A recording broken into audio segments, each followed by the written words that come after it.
to your right-wing relatives, friends, and neighbors, and other books written by Egberto Willis.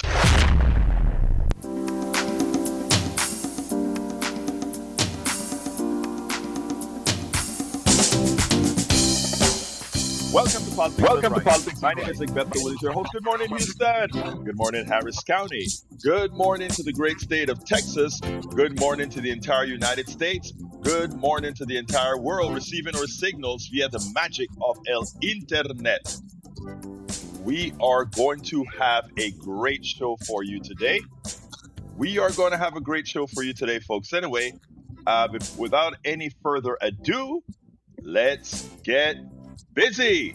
Anyway, good morning, studio. How you guys doing this morning? We're doing good. Looking forward to the show. Hey, Jack. The music is still going. Music is still going. He's feeling it. Sorry, I'm sleeping. He was feeling it. He's feeling it. He's waking up. Anyway, how you guys are doing today? We're so good. far, so good. So far. Yeah. Well, it was a great Turkey Day. And I call it Turkey Day for several reasons. I don't want to give it the official name because people have different stances they take on it. How was yours? I was gonna say, I have a stance. I don't like killing meat. So you're a like calling it vegetarian. Turkey Day to be, whatever. But But you're a vegetarian. sometimes like I'll do like a pescatarian thing, but like I'm was funny about it. So yeah. Oh, well, you're still I'll eating a living thing. Anyway, what's up, Yeah. Jack? Ouch. I got to listen to Jacqueline Batista's presentations of the indigenous people of Earth version of the history of Thanksgiving. So it gave me a moment of pause for sure. Okay. There are a lot of things that are either sanitized or mythicized, and I think I'm going to start there today. But beforehand, Jack, what's up? What's the word of the day? Well, the show opens by confronting the brutal contradictions of modern America, where a toddler's short ambulance ride costs more than many families earn in a month, where gender justice leaders like Gary Baker push society to unlearn harmful norms, shaping violence and inequality, and where Thanksgiving sits at the intersection of gratitude and an honest reckoning with history. Together, these stories expose a country that can and must choose humanity over profit, dignity over domination, and truth over mythology. And to that, I wrote a little bit about, America must reject the neoliberal economic theory that is at the core of most of the problems we are seeing in our society today. At its core, it does not believe in society. It believes in corporate power, and the wealthiest should rule the people. We are all feeling the results of that belief in the policies that are being foisted upon the people. Bush-era modern-day modernization act that pays private insurance companies to fool Medicare recipients into Medicare Advantage policies designed to privatize Medicare. This is the way the wealthy become wealthier, by siphoning profit off the Medicare tax trust fund account that is paid for by the people. This is at the core, the privatization of hospital care and the profitization of hospital care is what we're seeing today, and it's just hurting the people so much that $9,000 for a 40-mile ambulance ride is just outrageous, and it's abusive and it's predatory, and that's what we're seeing in a lot of the industries. And the real estate industry is another one that's just has been deregulated to the point that it's predatory. Well, it's a different paradigm now, and what happens is we were slowly made to believe by propaganda, by indoctrination, that privatizing everything makes things better, that privatizing everything is more efficient. That asks us to deny math. I always talk about math, math, math. It asks us to define math because we have to remember whenever any social service is privatized, you are adding an expense to it. You're not adding efficiency. You're adding an expense. And what is that expense that you add? The expense that you add is profit for the shareholders, dividends, etc., and executive bonuses, etc. Now, the one alternative to government providing a service, if you wanted to say you want to bring other forces outside of government, the nearest thing that come to the efficiency of government is a nonprofit organization. That's the closest thing, and you can say you're creating a nonprofit organization to bring innovation in a way that, let's say, the structured form of government is. But you see, the, the plutocracy won't allow those types of statements to be made. I interviewed and over the holidays, while we were not live, I had Dr. Richard Wolf discuss some of that in the subject that we covered. I hope a lot of you listened to it. If you didn't, you can always go to politicsdoneright.com/newsletter to pull up the blog and the video of the interview with Dr. Richard Wolf. Likewise, we had uh, Wendell Potter on. Wendell Potter is the former insurance executive who blew the whistle to the entire nation of the crookery of the private insurance system. He was one of our guests over the holiday as well. I hope you listened to that. Likewise, if you hadn't, you can go ahead and listen to that over at politicsdoneright.com/newsletter. Welcome aboard, LBW. La profesora está en el chat hoy. Welcome aboard, LBW. Asterion, it's never happening. No, I've said I was going to call people out that give me their city state. I went against what I said, but anyway, I just kind of like calling folks out. We also have on the other chat Joe from Los Angeles, California. Anyway, folks, I want to start where with the Turkey Day thing because I wrote an article. We had some good food, good eating. I'm thankful. I want to read parts of what I wrote for that day on Turkey Day. I said, I'm thankful to be a naturalized American and for what America has offered me without ever putting my values and culture at risk. Well, that is until now.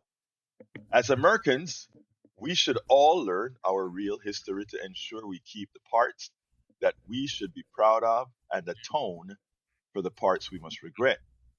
Over the last several decades, as we celebrated Thanksgiving, some scoffed. The Thanksgiving story is a myth that serves a particular purpose.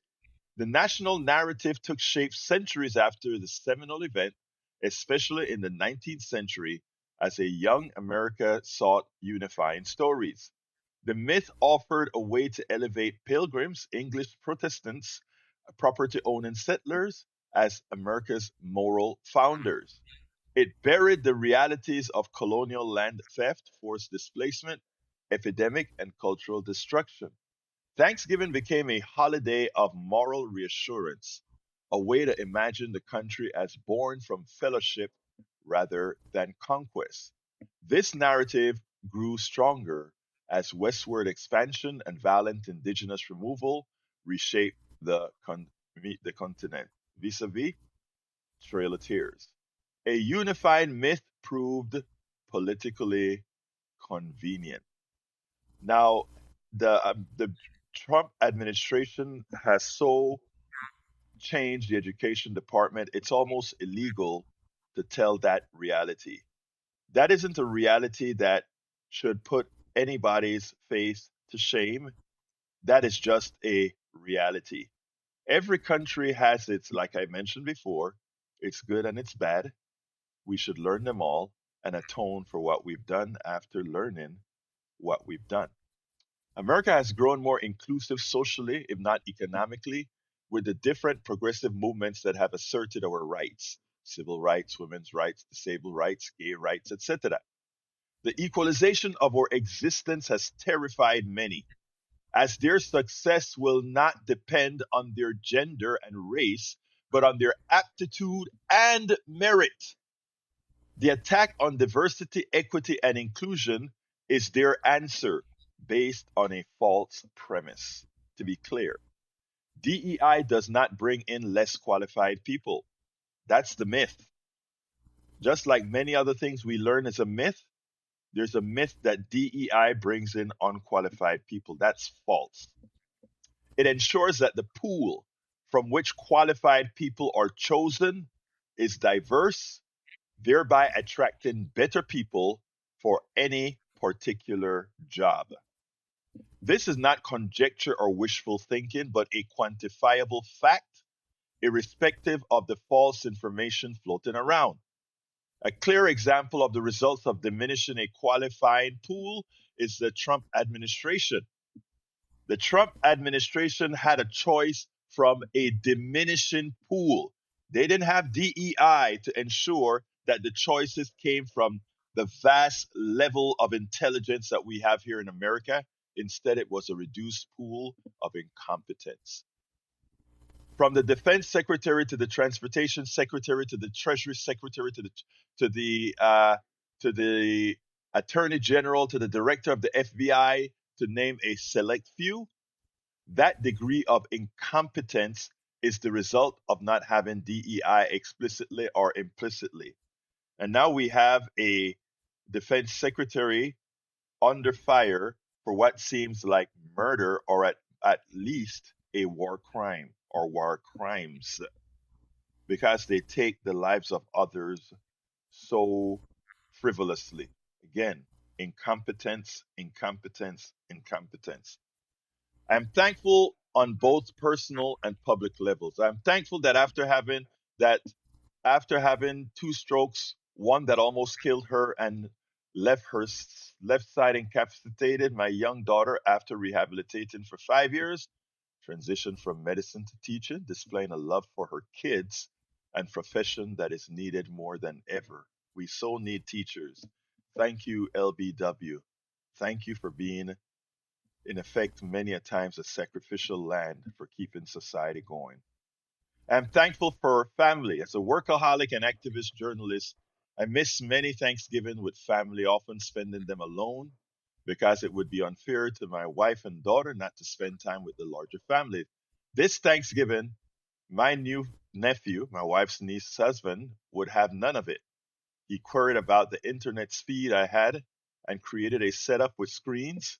He sent me the specs and then said, "Is there anything else you need?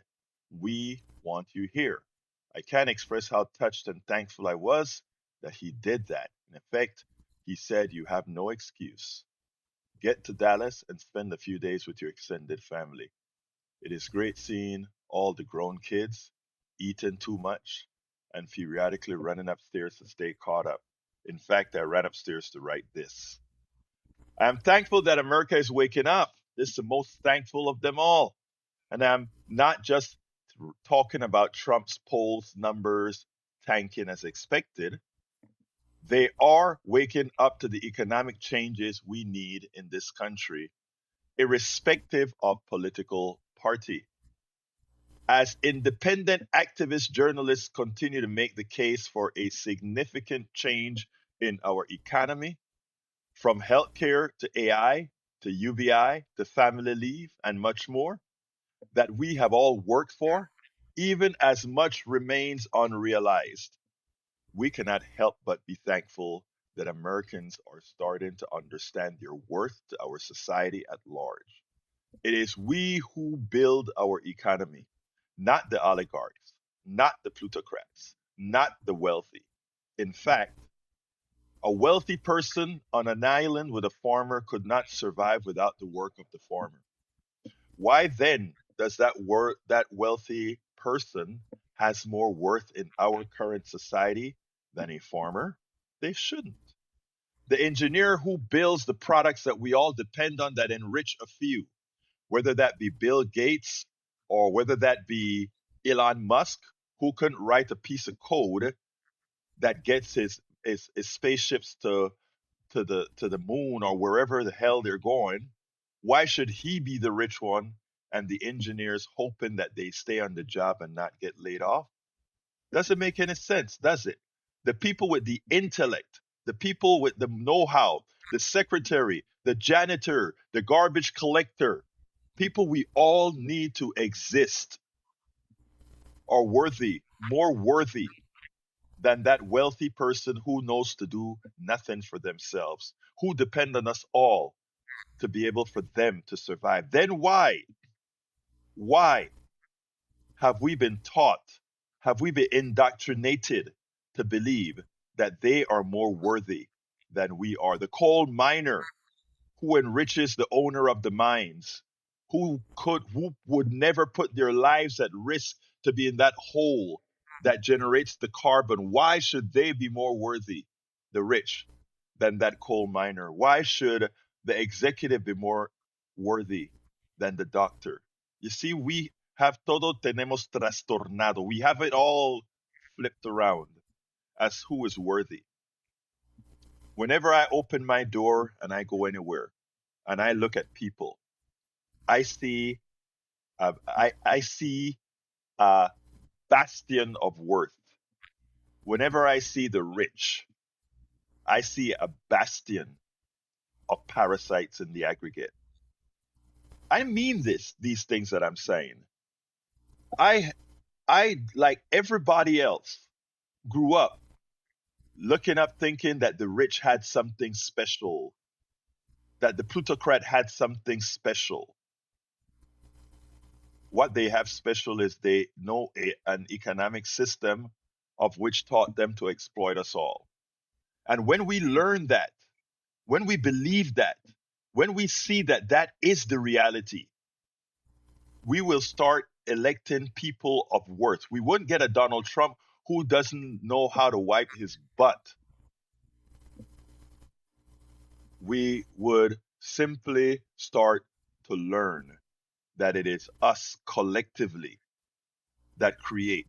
We will not be scared of AI because we would realize that AI is our collective knowledge of which all of us must partake of, not the few who has the computer systems or control the computer system and the people who control the computer systems to do this.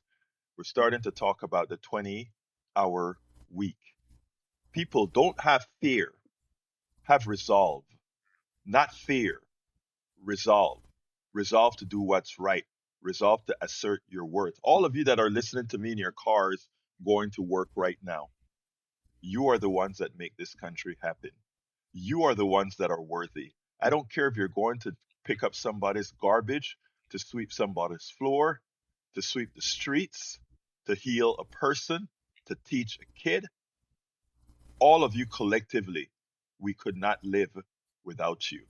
But you know who we could live without? The wealthy that stays in the top buildings in Houston, Texas, on top looking down, who really have no ability to work on their own. Collectively, it is something we all can do. So the Thanksgiving holiday is a tradition. I don't want to ever give up. I think in our busy, stressful, and complicated lives, a day to evaluate things that we should be thankful about is therapeutic and allows us to refocus on what matters. In other words, we can keep the holiday and be cognizant of the myth as we repurpose Thanksgiving. Again, as we repurpose Thanksgiving to give thanks, not for things worth gratitude, or to give thanks for things worth gratitude. Actually read that wrong. So, folks, telephone number 713-526-5738. The next subject I'm going to be getting into is that 9,250 bill to go to the doctor. 713-526-5738. Anybody wants to comment on these statements? Anybody wants to give me hell about these statements? Feel free. This is your show. 713-526-5738. 5738. LBW says it's the biggest case of Stockholm syndrome I've ever seen. Steven says Mark Cuban is not a nice guy. He's so TV friendly. A lot of times, the people that do the most harm to us, whether on purpose or because of the way it works, it's the ones who can do it with a smile and do it nicely. Look, our system is on autopilot. Our economic system is on autopilot. I don't consider people like Bill Gates a bad person at all. In fact, he's giving away all his money, or most of his money. But here's the thing: who gave him the right to give away that which wasn't earned? In other words, yeah, he's being the one distributing that money, and everybody loves him for giving away all his money. But whose money is it? And that is what I'm trying to get people to understand. Musk is the richest person in the world. He didn't make that money. He was the parasite making the money off of the back of everybody. But you have to believe that. You have to go through the calculations to see that what I just said is an absolute truth. Steve, come on in. Line number 1. Hey, good morning, Alberto. Good morning, my brother. Talk to me. Hey, I think you touched on it this morning, right when I was turning on the radio show. Your visitor last week, the doctor, giving the example of South Korean medical system. Right. I thought that was an awesome guest and an awesome presentation. He presented. I know you stated during the interview, he gave pros, cons, gave a good full perspective of the operation of their healthcare system. And I'm like you. I like numbers and statistics. So I went a step further to kind of support what he said. I know he was saying one of the procedures he had done was like 50,000 won. Mm-hmm. So, of course, I Googled what the average wage is in South Korea, and it was around 50 million won. So even from that perspective, it's a very low percentage of their income that they're having to spend on healthcare. So I just wanted to say I appreciate that perspective and full opinion of, or actually fact, of how that system operates. That was one of the best shows I've heard in the last few months since I've been tuning into your show. I appreciate you. I appreciate you for that, Stephen. And you're so right, Doctor. Let me just tell you that Dr. Tice is one of my mentors. He gets into good trouble with me around Kingwood and around Houston. We are the ones who form Occupy Kingwood and a few other things. He's a great professor. He does his homework, and because he's actually a poli-sci guy, I get a lot of real information out of this guy, which is so important. Thank you for pointing that out. Let's go to Richard, line number 2. Yeah, I hope you can hear. Go ahead, Richard. I'm still hearing my voice. Can you hear me? Yes, I can hear you. Try to disregard your voice and speak directly into your piece, because sometimes you drop out, Richard. But thank you for calling. Go ahead. Yeah, 70 years ago today, Rosa Parks said, "No, I'm not going to get up and give you my seat and go sit in the back of the bus because you're white and I'm not." 70 years ago today. And I want to tell you something. We're going back there. We're going backwards. And if you don't believe me, check this out. Trent Lott had to resign after he said at Strom Thurmond's 100th birthday party, if we'd have listened to you, we'd be a heck of a lot better off. And the only thing Strom Thurmond had to say was segregation today segregation tomorrow, segregation forever, just like George Wallace. So if you don't think we're going back, you think Trent Lott would have to resign today? Huh? You think Well, Trent Lott would have to resign today? no, No. he would not In have had fact, to he resign can't. today. You are Thank such a smart guy. Hold on, Richard. Don't leave yet. Let me just say this. That is, what you just said is something that is so important. If when Trent Lott said that he had to go, now he could say that today and it won't even make the news. You're right about that. But here is the answer, Richard, and thank God, or thank whoever you believe in, you are one of those that are fighting us going back. So thank you for what you do. All right? you. Yeah, I'd like to tell you my whole story one of these days We'll and how I got there. we'll It's a talk, crazy brother. journey. I can't wait to hear that story. Especially, I know what stock you came from, including your aunt. Don't think I've forgotten about that. All right? Thank you. Thank you, Look, brother. Let's go to brother Jimmy. Come on in, Jimmy. Hello, Rachel. I have a history story today. I saw this fantastic Netflix film the other day titled Death from Lightning. It was about President James Garfield. He became president in 1881. He was our 20th president. He was shot in March of 1881. He died in July of 1881 from the wound. And I'm sorry, wait a minute. He became president in March of 1881, was shot in July, and died in September. He was shot by a man who wanted a job in the Garfield administration, but he was not accepted. And he was later hung.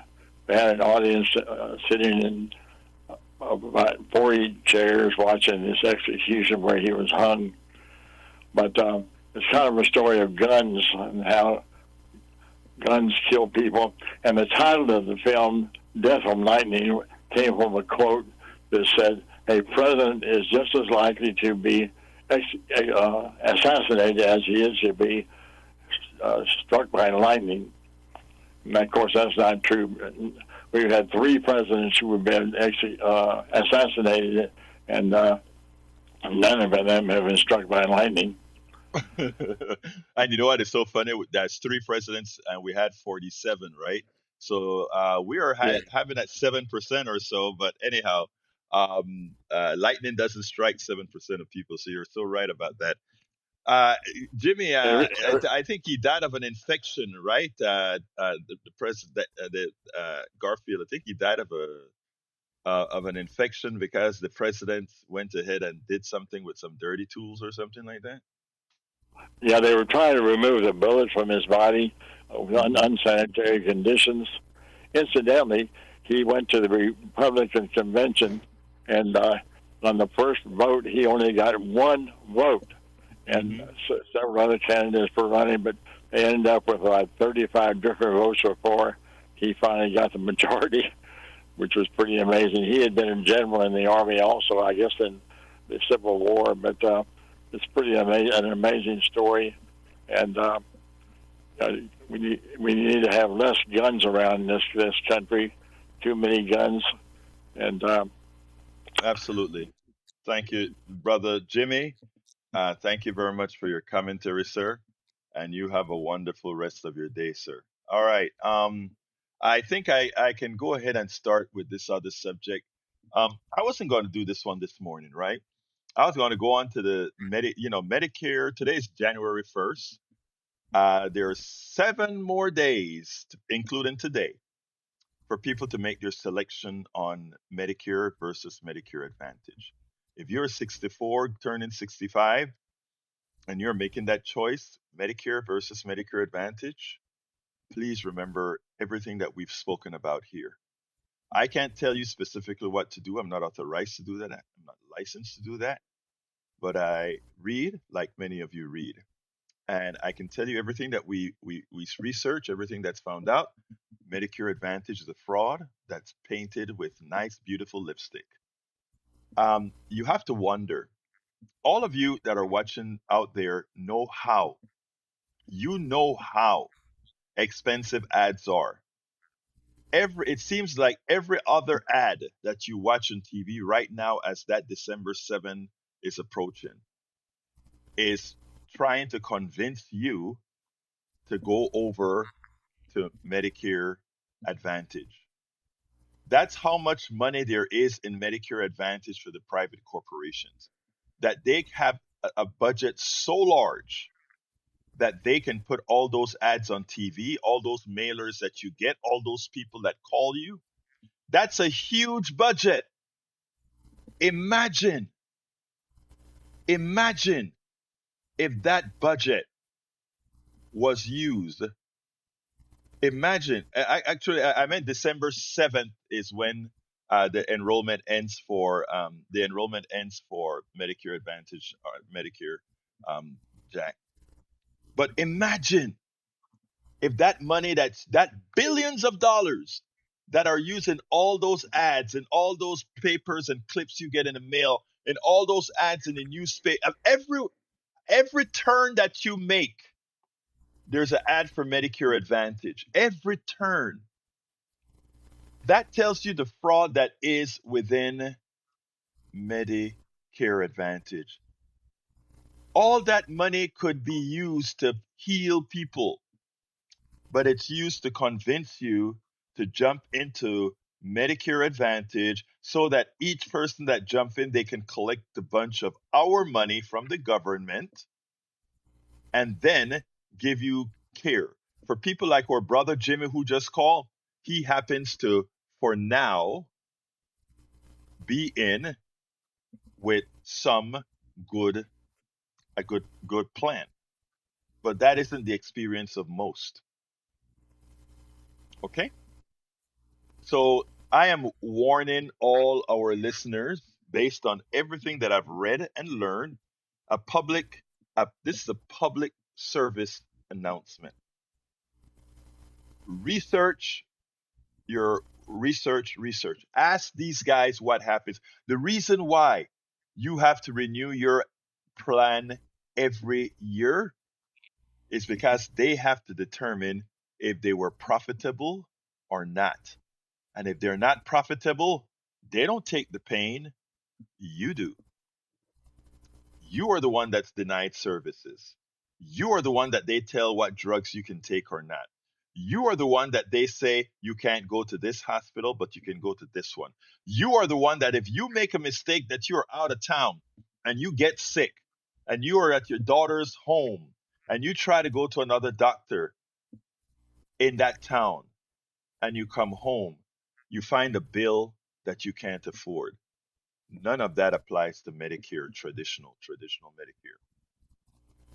I always say this to my brothers and sisters. Of course, there's some of you who have no choice because you don't have that extra money to pay for your supplemental, the 20% Medicare don't cover. Help, go ahead and do what you have to do, but help us fight the battle for Medicare for all.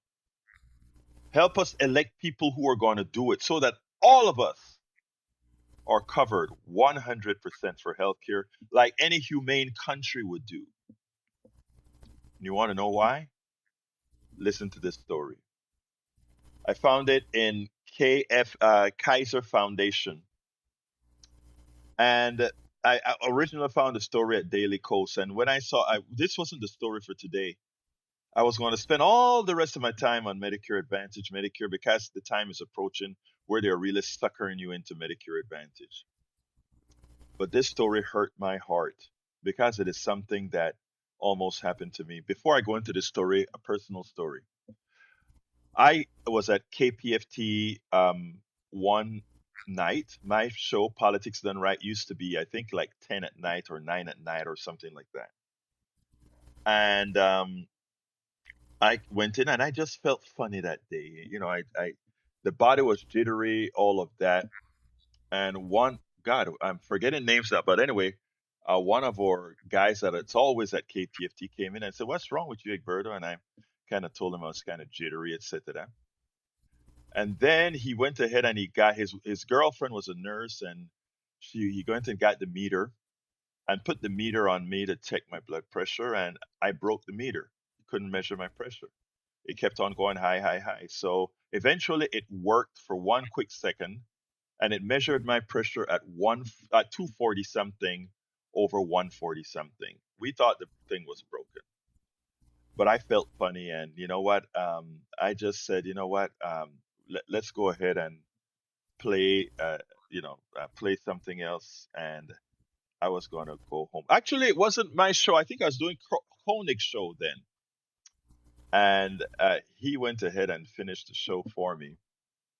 And I started to go home. He said, "No, we should call the ambulance." I said, "No, I'm going home. I'm going to go. I can go to this hospital out there near my house here in Kingwood." And as I'm driving home, I turned. We were out in Montrose then. I turned and I kept on feeling funny. I said, "Let me turn back because I don't want to have something happen as I'm going 60, 70 miles on the freeway." I turned around. By the time I turned around, he knew he had already called 911 and the ambulance was out there. They put me on the gurney. They put me on the gurney and they checked my pressure. My pressure I'd gone up to close to 250 now. And I think I was kind of nervous, even more nervous because, you get that white coat pressure. And it was near 150 on the bottom. My bottom number was already in that top numbers uh, pre, hypertension. So it was crazy. They gave me oxygen in the truck and kind of just calmed me down. Then I think we got it down to the bottom number. I think we got down to something like 120, and the top number I think they got it down to like 190 or something, just from the oxygen and chilling. And then they said, "Which hospital do you want us to take you to?" And I'm like, at first I was like, "I don't know, you know. And then I said, "By the way, is this going to cost me for you to drive me to the hospital, the ambulance?" And then they said, "Yeah." I'm like, "How much?" And I think if I recall correctly, he said something like $1,500, and that was the fire department, that ambulance. I think it was right, like $1,500 or so. And I'm like, nah, I'll get out. I'll drive myself. So I got out. No, I said before that. I said, "How much would it cost me if I get out of here and drive myself to the hospital?" They said, "Nothing. We can only charge you if we move you there and take you there." I said, "Bye bye," and I left. Jumped into the car. I know, folks, not the smartest thing to do, but that is the evil type of um, healthcare system we have, where I don't want to use 1,500 of the family's money uh, for a transportation to a hospital. I went to the hospital. They did a MRI, not MRI, CAT scan to make sure that no vessels were popped in my brain, and they gave me a pill that lowered my pressure almost instantaneously. And I was on my way. They told me to go see my family doctor. Of course, I don't have one, so I just made an appointment with a doctor and got some pills. Now, I have another story about how much that emergency room charged, that private emergency room charge, but I'll leave that to the end. I want to get into this particular story. The title of the story was "Not Serious Enough to Turn on the Siren." That's the ambulance. Toddler's 39-mile ambulance ride still cost over $9,000. Elizabeth Yoder's son Derek was 15 months old in August when he developed that what at first looked to his parents like hand, foot, and mouth disease. A common viral infection generally clears up in less than a week, but Dara's condition worsened over several days. His skin turned bright red. Blisters gave way to skin peeling off his face. An online research of his symptoms suggested he had Staphylococcus scalded skin syndrome, a serious bacterial infection. Yoder drove the toddler from their home to the small town of Mechanicsburg, Ohio, to the Mercy Health Hospital in nearby Urbana. Staff in the emergency room there quickly confirmed that Darab had scalded skin syndrome and said he needed to be taken by a private company's ambulance to Dayton Children's, a hospital about 40 miles away. I asked them, "Can I take him? Can I drive him?" Yoder said. And they were like, oh, absolutely not. So you see, that ambulance is in cahoots with the hospital, right? So Yoder and her son got into the ambulance, and Derek strapped him in his car seat. The ambulance driver didn't turn on the sirens or drive particularly fast, Yoder said. The trip took 40 minutes. It was fairly straightforward transportation from point A to point B. Yoder had heard that ambulance rides can be pricey, but she didn't know how much her son's ride would cost. Darag was hospitalized for 3 days and recovered from the illness. Then the bill came. During the ride, the ambulance crew monitored Darag's vitals and an intravenous line inserted at the hospital, carrying fluids and antibiotic, but he received no other medical treatment in that ambulance. The final bill, $9,250, which included a base rate charge of $6,600 for a specialty care transport and a mileage fee of $2,340, calculated at $60 for each of the ride's 39 miles. It also included $250 for use of an intravenous infusion pump and $60 for monitoring Dara's blood oxygen. And she put the whole bill. It's pathetic. The Children's Hospital charged only about $3,000 more for the toddler's 3-day stay than the ambulance company charged for the ride. Derek's family doesn't have health insurance, leaving them on the hook for the full charges. Their income is a bit too high for them to qualify for Medicaid, the public health program that covers low-income residents, or for Ohio Children's Health Insurance Program, which covers moderate-income kids. The Yoders belong to a Christian healthcare sharing ministry, which members pay into a fund that helps reimburse them for medical bills.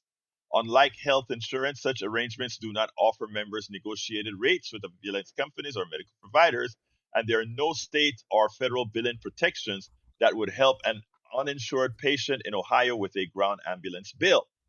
The federal No Surprises Act protects those with insurance from large bills for air ambulance transportation provided outside their insurance network agreements, but it gives them no support for anybody who doesn't have insurance. So you get protection if you have insurance. If you don't have insurance, you get none. In other words, they protect the corporations, they don't protect you.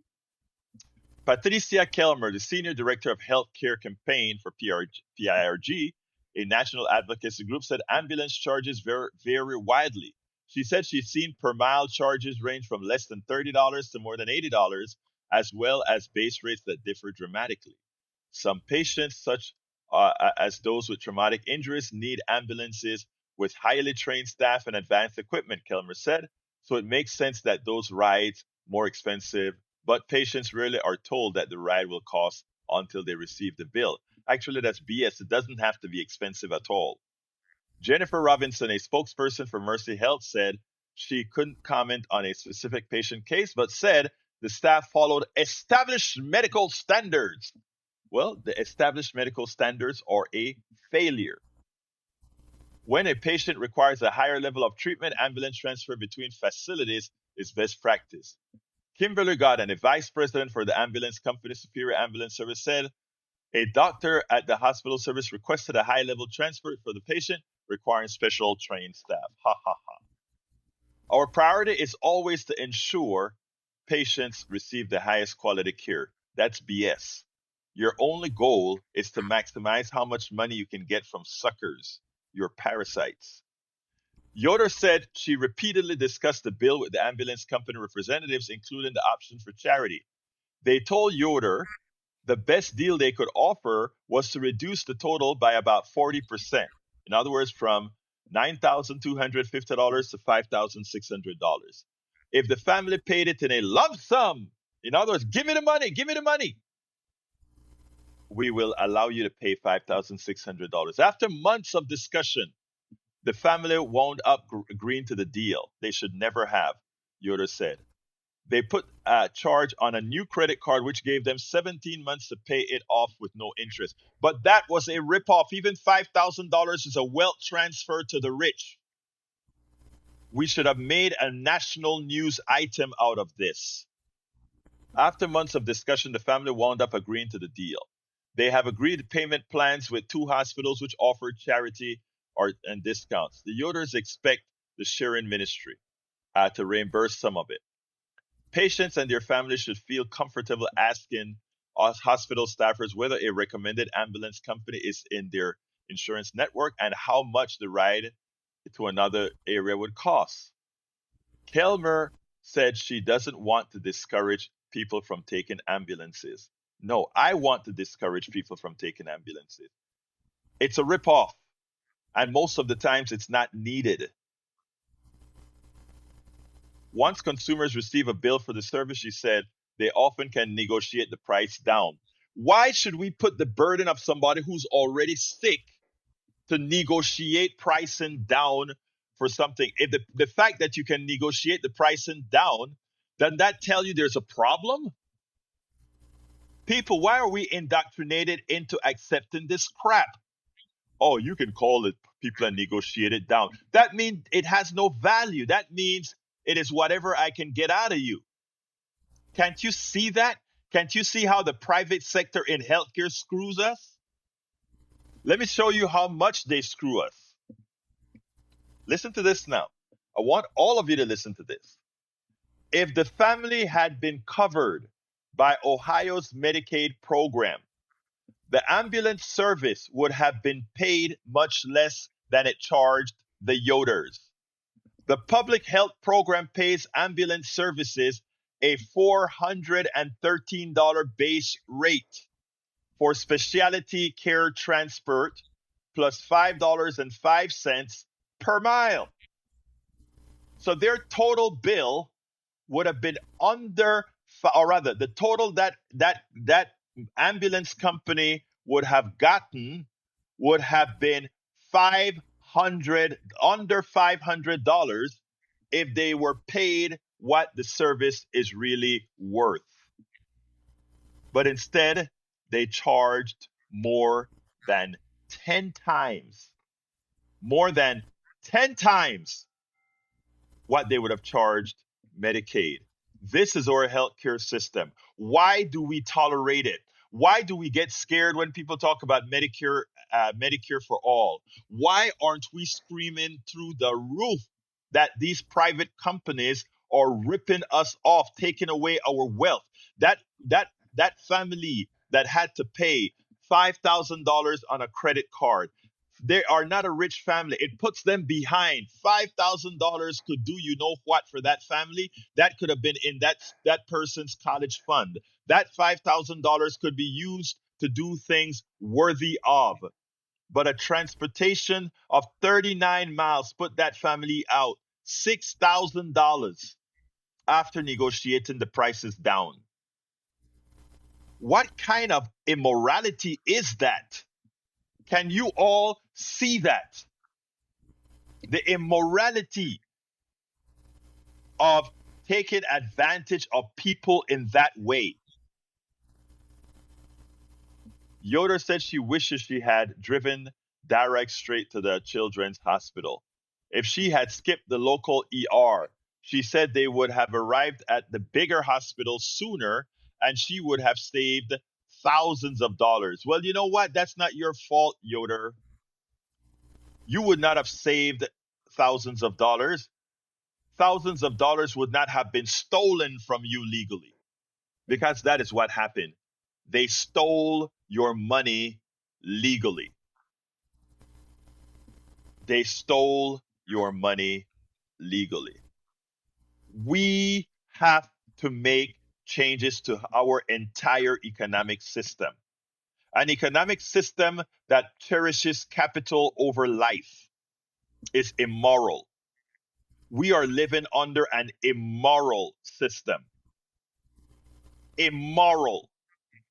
And anybody wants to argue that, please give me a call.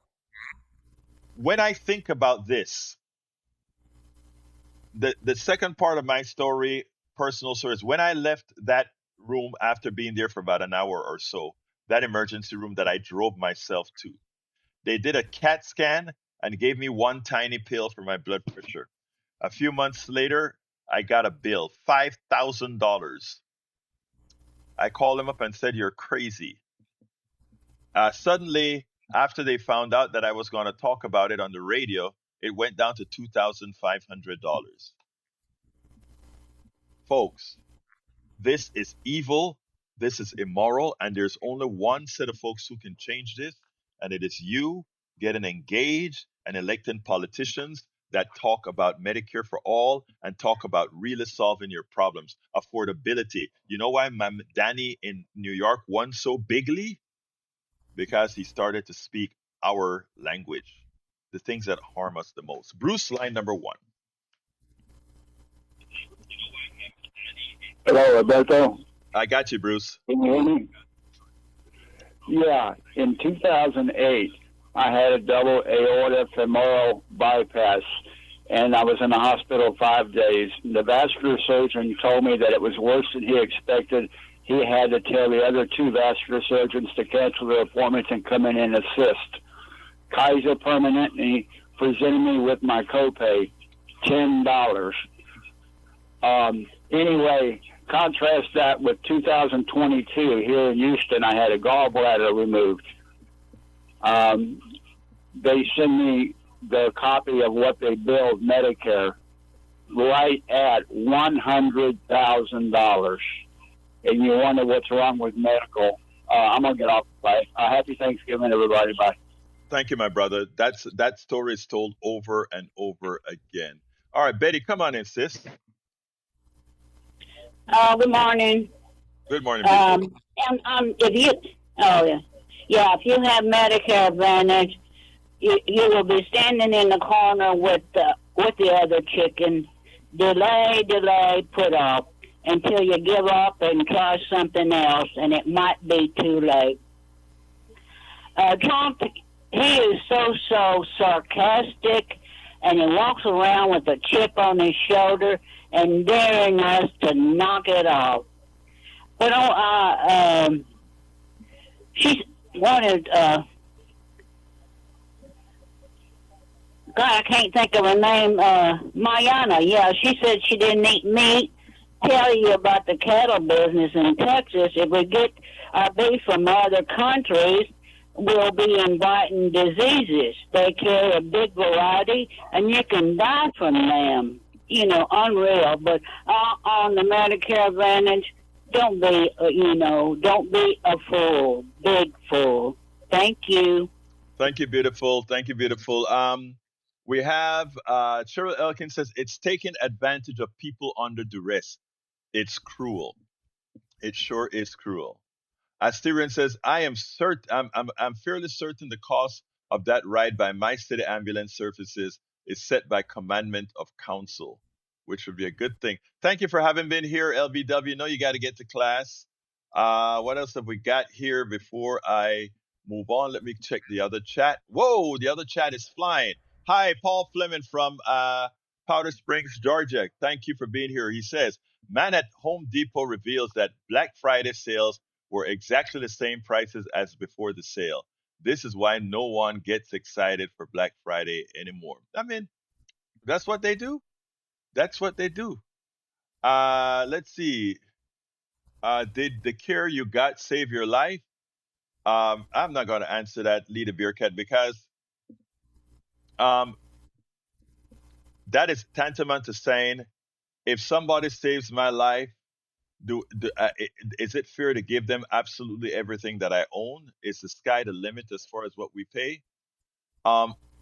We have to be unindoctrinated. Jacqueline Campisi is here, another professor in the house. Thank you for being here, Jacqueline Campisi.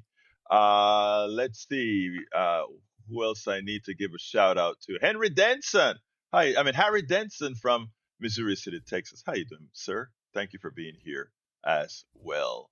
Let me continue. Let's go to the studio to close this baby out. Mayana? Hold on a minute. No, well, Jack, you can say your piece. I'm All right. I'm sleeping. Go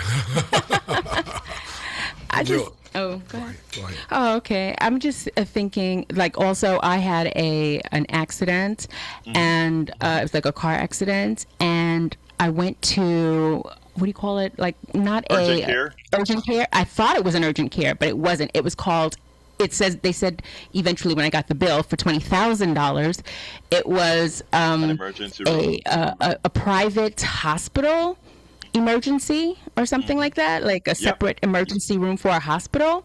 Yes, it was. And so the insurance wasn't covering it. So they told me I should be able to bring it down. I wasn't able to bring it down. They expected me to pay the $20,000, and I just told them, no, this is not going to happen. And they're like, that it was going to go on my report or something like that. And I said, well, you're going to have to do that, because if I pay any of that, it'll say that it was okay for you to charge me $20,000, and I'm just not going to do that. But I haven't heard back from them, so it's been over a couple of years now. So, Well, let me do two things for me. Keep an eye on your credit report, and I do. also save your bills, because remember, up until Donald Trump came into office, it was illegal for them to put that on your credit report. Okay? Right, they can't, and that's what I learned, and that's what made me a little bit better about it too, because I was just like, what the crap. The law has changed, though. Donald Trump has allowed them to put it on your report. What you want to do is keep those bills, because what we're going to do is create a scarlet letter for all these thugs are out there, these legal thugs that are out there. Please go ahead and save all of that, because I have it, but $20,000, that's a lot. Oh no, it's robbery. I wasn't even hurt. Like, nothing was like, Look, we are going to embarrass these thugs we're going to shut, if the government doesn't shut these guys down, we're going to shut them down by making sure people never go to them. Because when people are aware of what happens, they'll never go to those thugs again. Anyway, anything that you want to add, Jack, before I go? I got to go. No, it's time to go. Thank you. All right. Thank you, Alberto. All right, folks. Anyway, folks, I love you all. I hope you enjoyed the program. The rest of the program can be found at politicsandright.com/newsletter, politicsandright.com/newsletter. You can write me directly at kpft@politicsandright.com, kpft@politicsandright.com. Love you all. My name is Egberto Willies. This is Politics and Right, and you guys know how I end this baby. I am what? Out! You're listening to the American Democracy Minute, keeping your government buy-in for